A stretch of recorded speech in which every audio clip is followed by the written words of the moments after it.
This is the moment they said couldn't happen in modern America. For generations, billionaires weathered scandals and emerged untouched, while ordinary Americans faced the full weight of the legal system. Wealth was armor. But this morning, Tuesday, January 27th, 2026, at 6:23 a.m. Eastern Time, that armor cracked. Global financial markets are reeling from a catastrophe threatening systemic collapse. We are talking about the forced liquidation of Trump Organization assets worth billions. We are talking about international lenders calling in loans across multiple properties simultaneously. We are talking about contagion spreading from Manhattan real estate to Tokyo bond markets.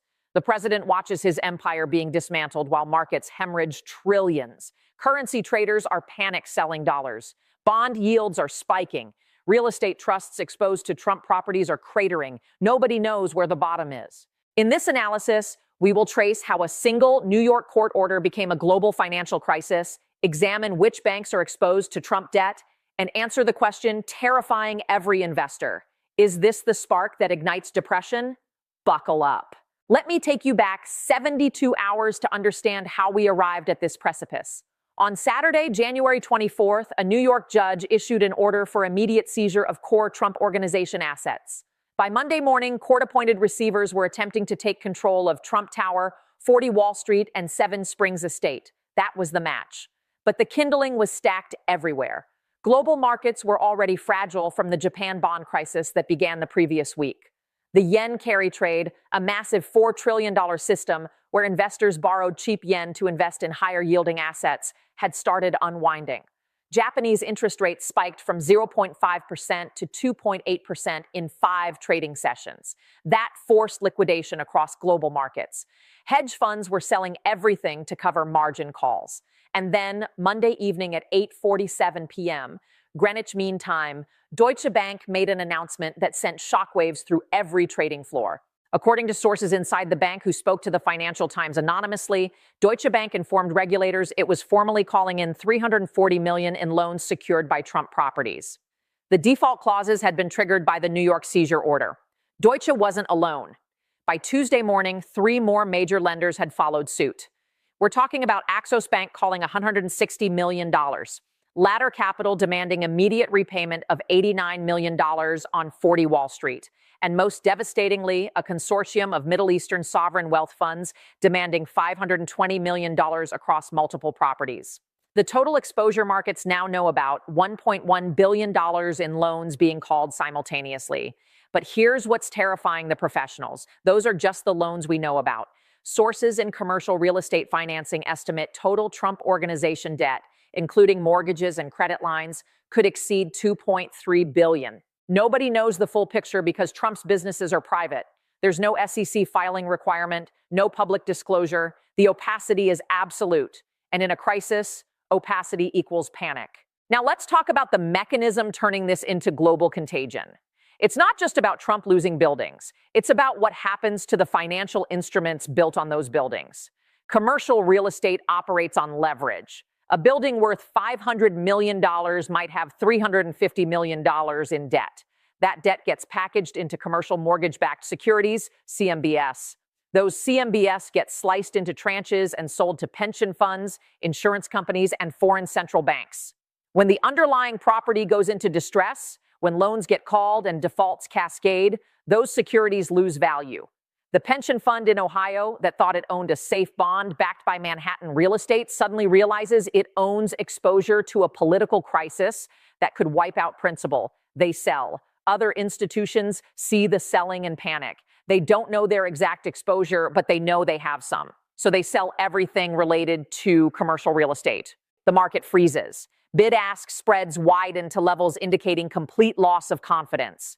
By Monday's close, the Bloomberg Commercial Real Estate CMBS Index had fallen 8.7%, the largest single-day drop since the 2008 financial crisis. But here's where it gets worse.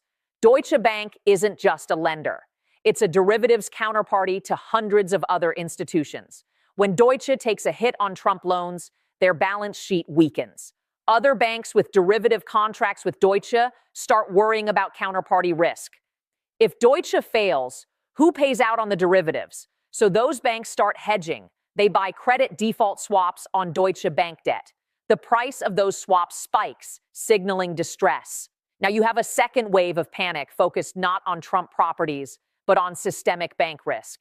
This is how 2008 started. One set of bad assets metastasizing into a crisis of confidence in the entire banking system. We're watching the same pattern unfold.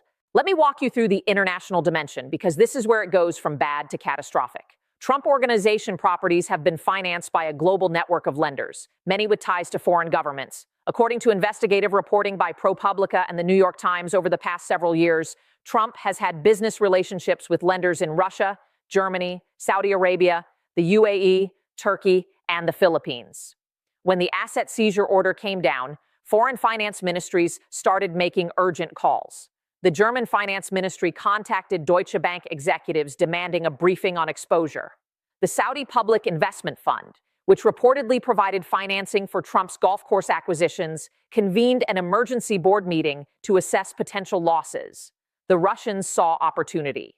According to intelligence community sources who spoke to the Washington Post, Russian oligarchs close to the Kremlin began inquiries about purchasing distressed Trump assets at fire sale prices.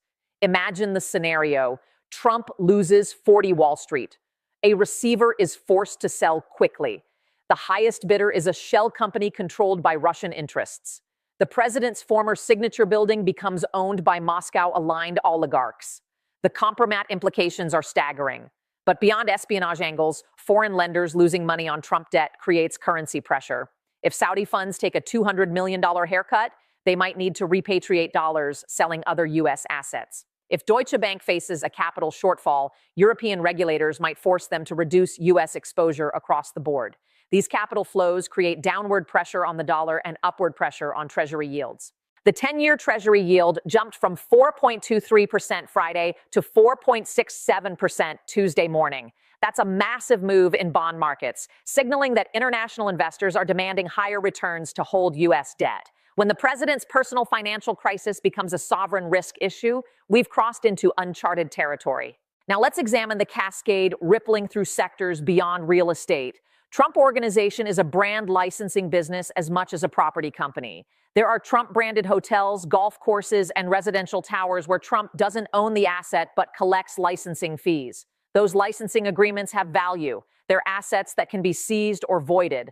Trump International Hotel in Washington, Trump Tower Chicago, Trump properties in Las Vegas, Scotland, Ireland, Dubai. These properties pay millions annually in licensing fees.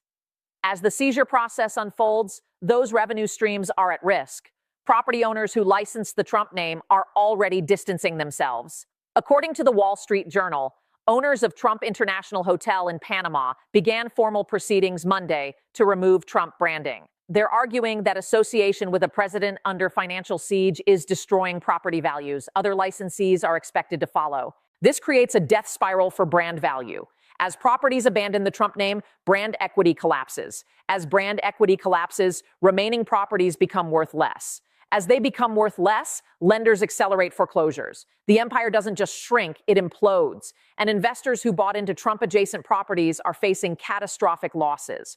A real estate investment trust specializing in luxury Manhattan properties is down 34% since Monday morning. A hospitality-focused hedge fund with exposure to Trump golf courses saw redemption requests spike to levels forcing a liquidation freeze. These are sophisticated investors who thought they understood risk. They're watching positions that were supposed to be stable evaporate in 48 hours. When the conventional wisdom that Trump will always survive gets shattered, it forces recalibration of every other assumption. What else have we been wrong about? Let's talk about the Federal Reserve's nightmare scenario. The Fed has spent 3 years trying to engineer a soft landing, bringing down inflation without triggering recession. They've been relatively successful, but now they face a crisis that doesn't fit their models. You have the president under financial siege, potentially compromising his ability to govern. You have commercial real estate markets facing a credibility crisis. You have international capital flows reversing. You have currency volatility spiking. And you have the Japan bond market crisis still unresolved. How does the Fed respond? If they cut rates to provide liquidity, they risk reigniting inflation. If they hold rates steady to defend the dollar, they risk recession. If they do nothing, they look powerless. There is no good option. According to sources familiar with internal Fed deliberations, Chair Jerome Powell convened an emergency Federal Open Market Committee conference call at 3:15 a.m. Tuesday morning. The discussion, described as intense and contentious, centered on whether the Trump asset seizure constitutes a systemic financial risk requiring Fed intervention. Some members argued this is a private debt matter that shouldn't trigger monetary policy response. Others countered that the global market reaction proves this has become systemic. The meeting ended without consensus. That indecision is itself a signal to markets that the Fed doesn't know how to handle this. When the central bank appears uncertain, risk assets sell off hard. By Tuesday's opening bell, the S&P 500 was down another 287 points, extending losses to 9.3% from the previous week's highs. We're officially in correction territory, approaching bear market levels. Investor sentiment indicators show fear levels comparable to March 2020 and October 2008. This is panic. But here's what nobody's talking about yet: the credit derivative time bomb. Over the past decade, financial institutions created a massive market in credit default swaps on commercial real estate debt. These are insurance contracts. Bank A buys a CDS from Bank B that pays out if a particular loan defaults. It was supposed to distribute risk. But like all derivatives, when stress hits, they amplify volatility. Estimates suggest approximately $600 billion in outstanding CDS contracts linked to commercial real estate in major U.S. cities. An unknown portion is directly or indirectly tied to Trump Organization properties. As loans get called and properties go into receivership, those CDS contracts start paying out. But who's on the hook? Some counterparties are hedge funds that have themselves been hammered by the sell-off. If a hedge fund can't meet its CDS obligations, the bank that bought protection suddenly has no protection. That bank must mark losses to equity, weakening its capital position. Regulators see capital ratios deteriorating and force the bank to reduce risk exposure, meaning they stop lending. And we're back in 2008 territory where credit freezes and the real economy contracts.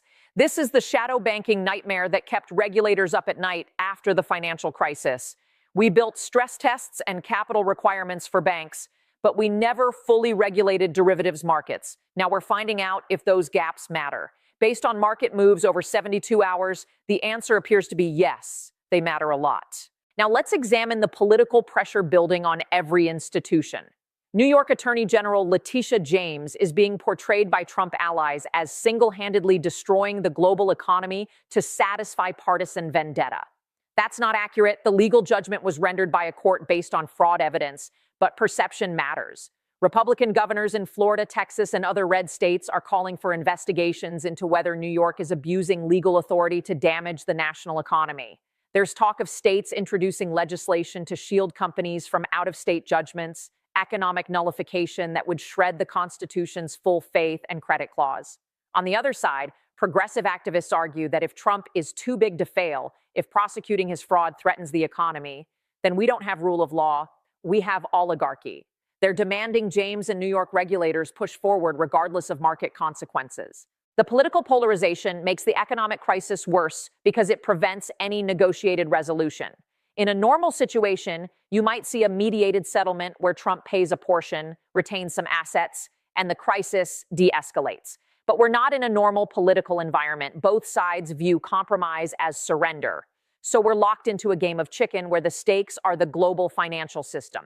Meanwhile, international allies are quietly expressing alarm.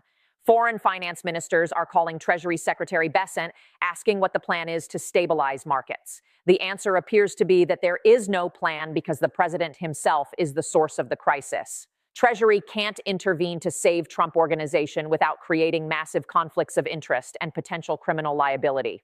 So Treasury is paralyzed. The Fed is uncertain. Congress is divided. Markets are screaming for someone to take charge and restore confidence. That leadership vacuum is as dangerous as the underlying financial problems.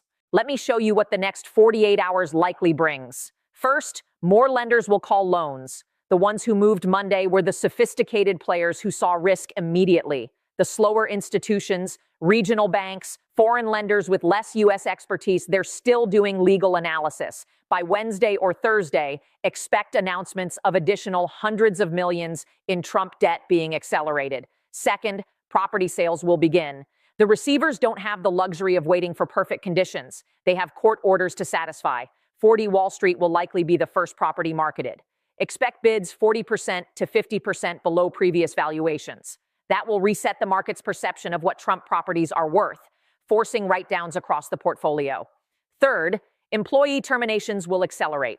The Trump Organization employs approximately 22,500 people globally. As properties go into receivership and cash flow disappears, mass layoffs are inevitable. Thousands of hospitality workers, groundskeepers, administrative staff losing jobs. Fourth, the derivatives market will experience more stress events. As the true extent of exposure becomes clear, expect more hedge fund failures, more bank capital ratios declining, more credit default swap spreads widening. Fifth, expect Trump to use presidential powers in increasingly desperate ways. We've already heard reports of DOJ being pressured to investigate New York officials. That will escalate. There might be executive orders attempting to freeze seizures on national security grounds. Every one of those actions will be legally dubious and politically explosive. Here's the scenario that should terrify everyone. Markets are creatures of confidence. When confidence breaks, selling becomes self-fulfilling. We're approaching that break point. If we see a major financial institution fail, if we see a systemically important hedge fund collapse, if we see a sovereign wealth fund announce major losses on U.S. investments, that could trigger full panic. At that point, the Trump seizure becomes the excuse rather than the cause. But the outcome is the same. Markets price in worst-case scenarios. Treasury yields spike as foreign investors dump bonds. The dollar crashes. Credit markets freeze. Companies can't roll over commercial paper. The real economy seizes up. And we're in recession or worse within months. The Fed would respond with massive liquidity injections, probably buying assets directly. Congress would pass emergency spending bills, but the damage would be done. Unemployment would spike, retirement accounts would be devastated. Housing prices would crash as mortgage rates surged. This is the economic apocalypse scenario, and we're closer than most people realize. The market moves over 72 hours are warning signals. Institutional investors, the smart money, are reducing risk exposure. They're moving to cash and treasury bonds. They're buying portfolio insurance through options. They're behaving like they think a crash is coming. And in markets, if enough people think it's coming and act accordingly, it becomes inevitable. The historical parallel that keeps coming up in private conversations is 1931, the second year of the Great Depression. The economic contraction had been severe, but not yet catastrophic. Then bank failures in Europe triggered a crisis of confidence. Foreign central banks started pulling gold reserves out of the United States. Credit markets froze globally. What had been a serious recession became a generational catastrophe. The trigger wasn't economic fundamentals alone. It was the collapse of trust in institutions. We're at a similar inflection point. The Trump seizure, combined with the Japan crisis, combined with political paralysis, has created a perfect storm of distrust. Investors don't trust that authorities can manage the crisis. Foreign lenders don't trust U.S. systems. Banks don't trust each other's exposures. When trust breaks down at this scale, markets don't correct, they collapse. And recovery takes years, not months. The United States' position as the global financial center depends on perception of stability, rule of law, and institutional strength. When the president can't protect his properties from seizure, when global banks lose billions on loans to the sitting president, when markets crater because of American political dysfunction, that perception shatters. Countries that were already moving toward de-dollarization, reducing dependence on dollar-denominated trade, will accelerate those efforts. China has been pushing for the yuan to play a larger role. This crisis hands them a propaganda victory. Russia and other adversaries will argue that American power is in terminal decline. Even allies, European and Asian democracies, will begin diversifying away from dollars as risk management. The long-term consequence could be erosion of American financial hegemony, the system that's allowed the U.S. to run large deficits and maintain global influence. If that erodes, if the dollar's role as global reserve currency weakens materially, the American standard of living will decline. We'll face higher interest rates, higher inflation, and reduced ability to project power globally. These aren't immediate consequences, they play out over years, but the trajectory could be set by how this crisis unfolds. The ordinary American watching this needs to understand the stakes. This isn't abstract Wall Street drama. Your retirement account, if you have a 401k or pension, is invested in the markets getting hammered. Your job security depends on companies accessing credit to fund operations. Your ability to buy a house depends on mortgage rates, which are spiking. Your cost of living will increase if the dollar weakens and import prices rise. The political crisis at the top cascades down to affect everyone. And here's the most frustrating part. There was no good reason for any of this.